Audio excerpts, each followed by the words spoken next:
The sun burned low in the sky as Joshua, servant of the Lord, stood atop a ridge overlooking Jericho.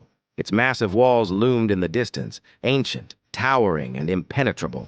Yet within those walls lived a people consumed by darkness. Jericho was no ordinary city. Its gates were shut tightly, not just from fear, but from pride.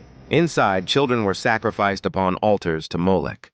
Baal's image stood tall in the city center, bathed in the blood of beasts and men.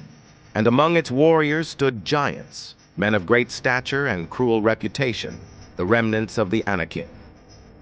Joshua's heart burned with righteous anger, but he did not act on impulse. He had been chosen to lead, not by strength alone, but by faith. For the Lord had said to him, "Have not I commanded thee? Be strong and of a good courage, for the Lord thy God is with thee whithersoever thou goest." Joshua 1:9, KJV. One evening, as the camp rested near Gilgal, a man stood before Joshua with a drawn sword. Not a man of flesh, but radiant and terrible in glory. Joshua fell on his face and said, "What saith my Lord unto his servant?" And the captain of the host of the Lord answered, "Loose thy shoe from off thy foot, for the place whereon thou standest is holy." Joshua 5:14-15. And then came the command, not to build siege towers, not to storm the gates, but to march silently, once each day for 6 days. On the seventh, they would march 7 times, then shout as the priests blew their trumpets. Strange orders, foolish in the eyes of warriors. But Joshua obeyed.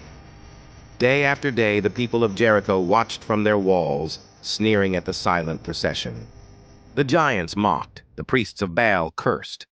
"What kind of God sends men to walk like shadows?" they laughed. But Joshua trusted the Lord.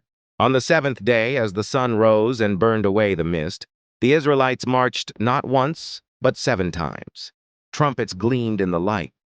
The people held their breath. And then a single cry broke the silence. "Shout, for the Lord hath given you the city!" Joshua 6:16, the trumpets blasted. The people roared, the earth trembled. The mighty walls of Jericho cracked like pottery. Stones groaned and split, and in a moment they collapsed into dust. The giants fell. The altars of Molech were shattered. Jericho, defiant and wicked, was brought low, not by sword, but by obedience. As the smoke cleared, Joshua stood unmoved, not exalting himself, but giving glory to the one who brought the walls down. For it is written, "By faith the walls of Jericho fell down, after they were compassed about 7 days." Hebrews 11:30, KJV. And so the city of sin was judged. The Lord had spoken, and his servant obeyed.